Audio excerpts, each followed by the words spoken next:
My name is Alex Varricchio. I'm the co-owner of UpHouse. We are a brand and marketing agency based in Winnipeg, Manitoba. We're a CGLCC certified diverse supplier, and we've been in business for about the last 5 years. UpHouse is an award-winning brand and marketing agency here in Canada.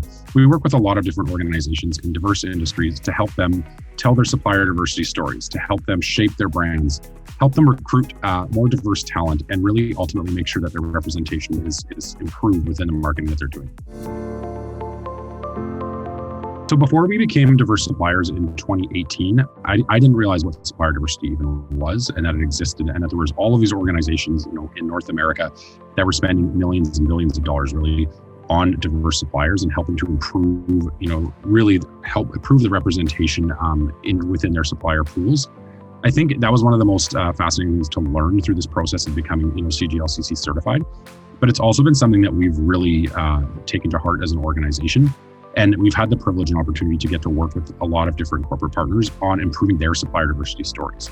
So we conducted at UpHouse some research with Canadians and folks in the US on sort of just their knowledge of what supplier diversity is, whether or not that would help shift their consumer behaviors, and also even with internally. Does it help internal folks? Does it help retention rates within people in an organization?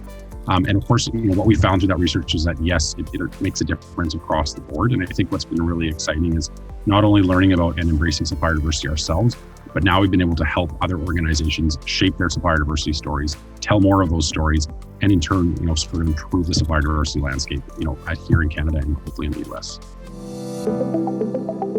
No industry has been unaffected by COVID, and we definitely, when it first happened for us, we definitely felt that pinch. We saw those numbers drop really quickly. I think as everybody was sort of putting campaigns on hold, putting new initiatives on hold. I think what was an action, now that I think about it, really, our business has operated half of its life in COVID and half of its life out of it. So it's been a pretty interesting time for us in our first 5 years. We were lucky enough and fortunate enough that our business grew, fairly significantly throughout COVID.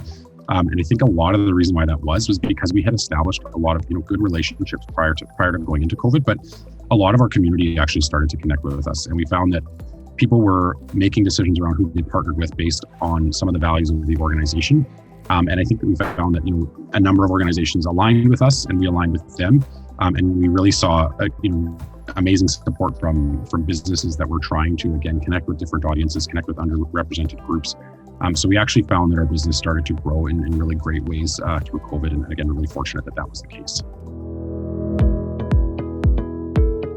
We made the move to TD Bank a little over a year ago. And I think, the biggest reason we looked at doing that was just because, our organization started to grow at a faster rate. And we needed to look at products that would support that growth and leave us with a bit of room to make some, more significant decisions. So I think, the best thing that we found really is that we work with Melissa from TD and here in Winnipeg, and she's exceptionally responsive. And it's somebody that's on your team that will sort of help you take care of things and make sure you can get, any issues addressed and things taken care of. So we really appreciate the openness from them. And I think, and also just their appetite to sort of support diverse and underrepresented businesses. When we started our business, I think, both myself and Kirsten, my co-owner, sort of assumed that we would keep our team small and keep ourselves in a more kind of consultant space. But, as we've grown, we're now at 25 people full-time on our team, and we've got some additional folks coming in, and then we work with a really amazing group of subcontractors around us.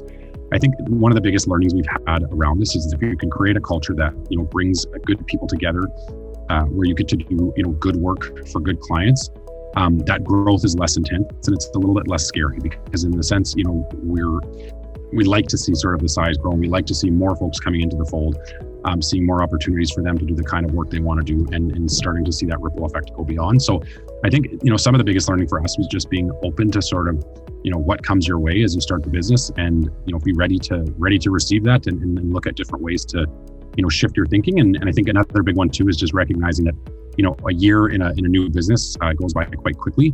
But so you want to make sure your plans can stay, sort of as nimble as the team is. CGLCC has been just an awesome community to be a part of. It's the people are great.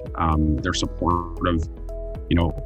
Folks are always there to answer questions if you have any. There's people that you can sort of, lean on with questions, lean on with any sort of, dilemma you might have, or, even just folks to relate to the experience that you go through as a queer entrepreneur. I think it's a significant thing. And I think it's something that's really important and special to have.